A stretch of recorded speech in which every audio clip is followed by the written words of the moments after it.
Mani Zéphir, 27 ans, un fils. Grièvement blessée dans le tremblement de terre de 2010, elle a passé 3 jours sous les décombres et 22 jours inconsciente. Elle a perdu un bras et subi 9 opérations pour s'en remettre. Aujourd'hui, Manise refait sa vie et compte sur l'aide apportée par les citoyens européens à travers la Direction générale à l'aide humanitaire et à la protection civile de l'Union européenne, également connue sous le nom d'ECHO. Ces fonds servent à financer des programmes tels que celui qui est actuellement mené par Handicap International, afin d'aider des personnes souffrant d'un handicap à démarrer une petite entreprise qui leur permettra de répondre à leurs besoins. Beaucoup ont tout perdu suite au séisme, elles avaient un petit commerce, tout a été détruit, tout a été perdu et d'autres ont perdu leur emploi parce qu'à cause de leur handicap, elles ne sont plus capables, elles ne sont plus en mesure d'exercer le métier qu'elles faisaient avant.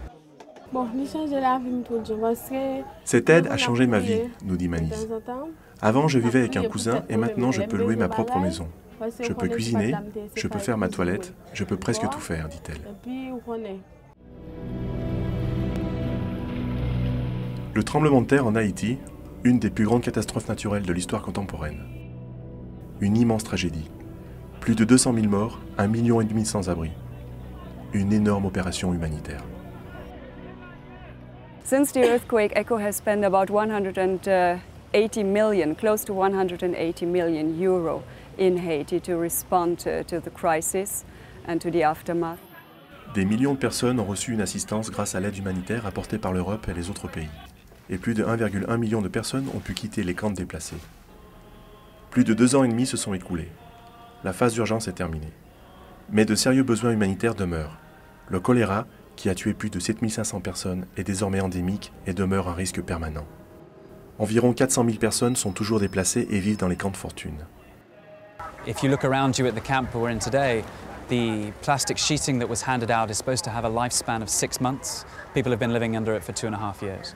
We're also talking about considerable issues of protection, considerable issues of water and sanitation, particularly in the context of a cholera epidemic, which is ongoing. So there continues to be great needs in camps.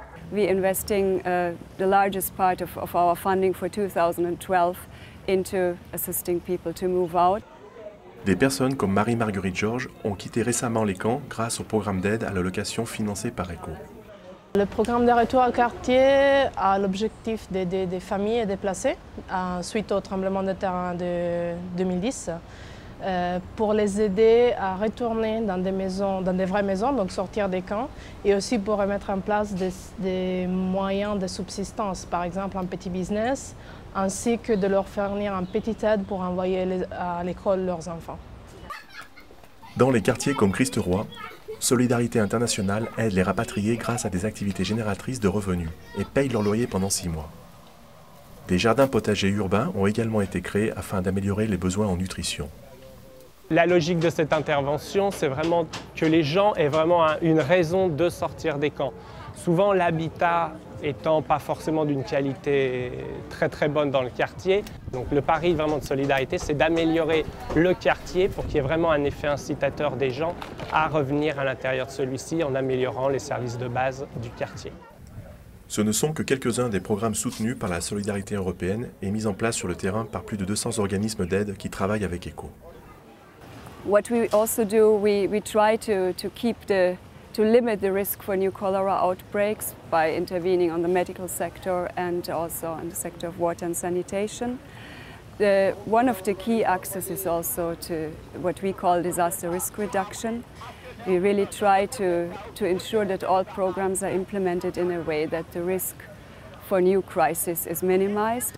ECHO a 20 années d'existence. Son assistance est basée sur le principe d'impartialité et est uniquement orientée vers les besoins. Son objectif est d'aider les plus vulnérables. Pour des personnes comme Jean-Marc, qui a perdu ses jambes dans le séisme, l'aide humanitaire s'est concrétisée par un traitement médical, 2 prothèses et un soutien financier pour relancer son affaire de moto-taxi. Il peut de nouveau prendre sa vie en main et grâce à ses efforts et son sourire, il s'efforce maintenant d'en tirer le meilleur parti.